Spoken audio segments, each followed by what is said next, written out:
Morning, this is Dr. K.N. Singh from Johor Bahru. I think we need to send a gentle reminder to all the elected members of parliament who were elected by the people to speak for the people in parliament.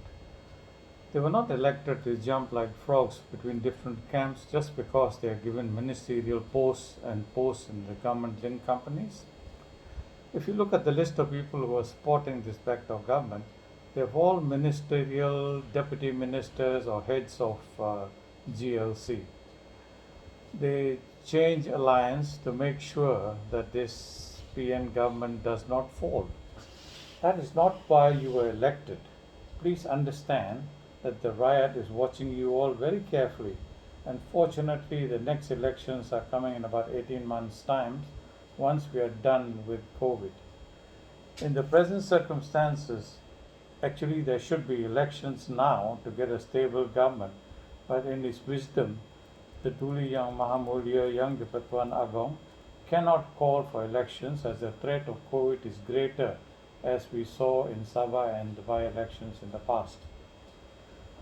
The government actually had ample time to prepare for COVID when they became the backdoor government, and more so when the emergency was declared for COVID. The government should have built more hospitals and ICU beds, got more staff. Being frontline, these medical staff should have been supported with reasonable salaries. The money that was paid to all these ministers would have sufficed in increasing the remuneration of the medical staff so they can do their best for the riot while risking their lives. Instead of that, the government made a turnaround and said they wouldn't renew the contract of the doctors when they needed them most.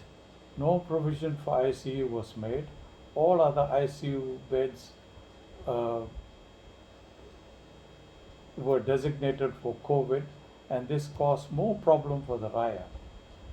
Cases for cardiac, surgical, all these things were re-provisioned and taken for COVID. The ministers in power think that they can always get beds for their families because of the pangkat, but they do not realize that these ICUs are now staffed with doctors who work non-stop for 24 to 48 hours. Nurses too, which are the backbone, are exhausted and they have not been home for days. They are sleeping in hospitals as they have no choice. The ministers and government servants can keep getting their fat salaries, but these medical staff suffer. What kind of care can they give the riot when they see people dying every day as they have no resources? This will be remembered during the next elections when you MPs will face the people again. Then you will be taught a lesson. I urge all Malaysians, to remember this and go out and vote when you have the next elections, whenever they are called.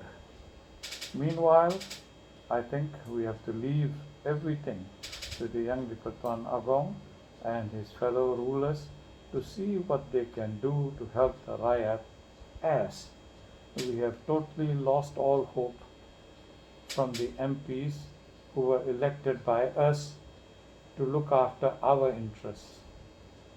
Thank you very much.